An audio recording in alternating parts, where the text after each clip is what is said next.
नमस्कार फ्रेंड्स, आप सभी का हमारा YouTube चैनल में स्वागत है। फ्रेंड्स, आज हम लोग देखेंगे हस्तरेखा ज्योतिषी या विज्ञान। हस्तरेखा ज्योतिषी है या विज्ञान है, इसके बारे में हमें डिटेल जानना है। एक्चुअली में ऐसा माना जाता है कि हमारे हाथ की रेखाओं में सभी देवी देवताओं का छाप होता है। सभी देवी देवताएं रिप्रेजेंट करती है हमारे हाथ की रेखाएं। जैसे कि धन की देवी लक्ष्मी, हमारे धन कितना है ये हमारे हाथों पे लिखा हुआ है। जैसे गणेश हमारे किस उंगली पे है, शनि की अंगुली कौन सी है, जैसे मिडिल फिंगर को शनि की अंगुली कहते हैं। अब शनि देव कितना हमारे से खुश है, कितना नाखुश है, इन उंगलियों को देख के पकड़ा जा सकता है। हमारे हृदय रेखा जो कि हमारे हाथ में बना हुआ है, ये हमारे हृदय की स्ट्रॉन्गनेस को दिखलाता है। सरस्वती ज्ञान की देवी है जो हमारी विद्या रेखा पे रहती है। तो अब हमारे हाथों में कितना विद्या रेखा है, उससे पता चलता है कि सरस्वती कितना खुश है।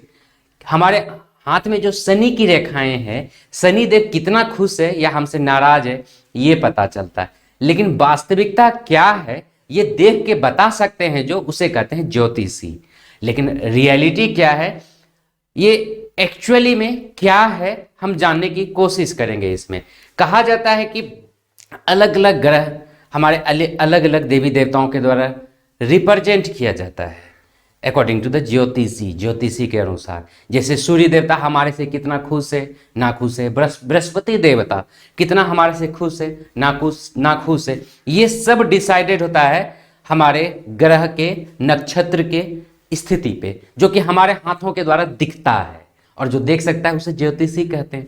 हो सकता है आप लोगों में से भी बहुत कोई देखने के लिए जानते होंगे। फिर वही ज्योतिषी बताते हैं ये अंगूठी पहनने से ये होता है, ऐसे पूजा करो वगैरह वगैरह। लेकिन रियलिटी क्या है, हम उन्हीं ग्रंथों के अनुसार देखने की कोशिश करेंगे। फर्स्ट ऑफ ऑल ऐसा माना जाता है कि जिसमें बच्चे की जन्म होता है, ब्रह्मा जी आते हैं और उसके बाद हमारी रेखाओं को द्वारा लिख देते हैं। ब्रह्मा जी आके लिख देते हैं कि हमारे किस्मत में क्या होना है, और वो जो लिखते हैं हमारे पूर्व जन्मों के आधार पे इस जन्म में हमारे लिए कितना अच्छा होना है, कितना बुरा होना है, ये सारा चीज ब्रह्मा जी ही आके लिखते हैं।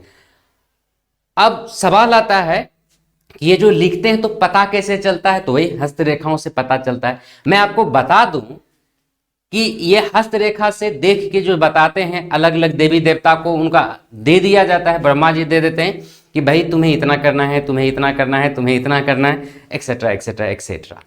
लेकिन अगर ये हाथ की रेखाएं सही होती तो आप रामदेव बाबा के बारे में आपको जरूर पता होगा, उनके हाथों में विद्या रेखा नहीं है। क्या आप रामदेव बाबा को मूर्ख कह सकते हैं?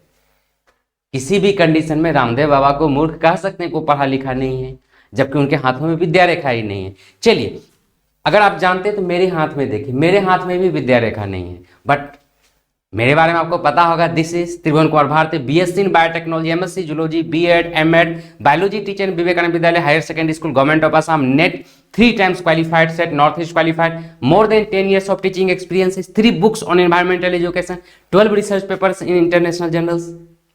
आप कह सकते हैं कि सरस्वती, ज्ञान की देवी सरस्वती मेरे से नाराज है या रामदेव बाबा से नाराज है? Definitely no.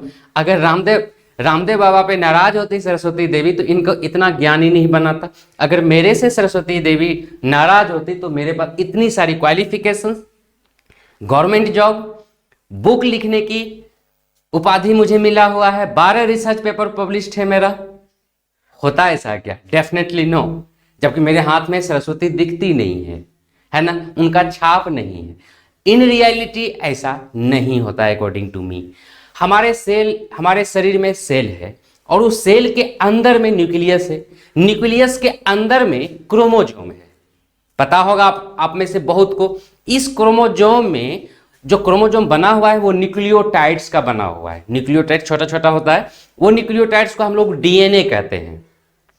हिस्टोन प्रोटीन अलग अलग केमिकल से मिलकर बनता है। तो ये जो डीएनए होता है ना, इसी में सब कुछ लिखा हुआ रहता है। लेकिन ये डीएनए अब आता कहां से हमारे सेल के अंदर? तो ये डीएनए आता है हमारे मदर एंड फादर से।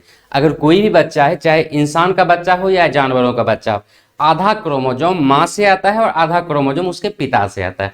दोनों मिला के इसका जीन बनता है और वही जीन हमारे सभी किस्मत को डिसाइड करता है। अब सवाल आता है कि हाथों में जो ये रेखाएं हैं, ये रेखाएं कहाँ से आता है? एक्चुअली होता है कि जब बच्चा अपने माँ के पेट में होता है, गर्भाशय में, तो वहां पर बच्चे शांत नहीं होता। शुरू में तो शांत रहता है, लेकिन बाद में बच्चे उसमें चलते रहता है, खेलता रहता है। कभी वो अपने अंगुलियों को मुंह में लेता है, कभी आंखें खोलता है, कभी इधर घूमता है, कभी उधर घूमता है। यही काम चलता हुआ रहता है, क्योंकि भाई 9 महीने तक पेट के अंदर रहना है। तो क्या एक जैसा बना हुआ रहेगा? और अगर एक जैसा बना हुआ रहेगा तब फिर वो इंसान का बच्चा नहीं है, या तो वो लिविंग नहीं है। लिविंग होगा और खास करके इंसान अगर होगा तो मूवमेंट तो करेगा।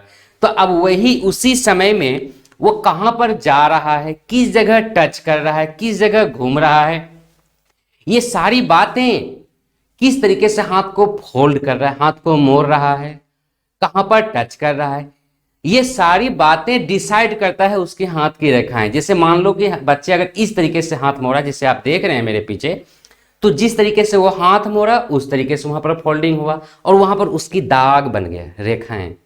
तो यहां पर फोल्डिंग एंड फोल्डिंग पे डिपेंड करता है, कहां कहां बच्चे टच कर रहा उस पे डिपेंड करता है, ना कि हाथ की रेखाएं रिप्रेजेंट करती है कि हमारे पे कौन सा देवी देवता कितना खुश है, ना खुश है।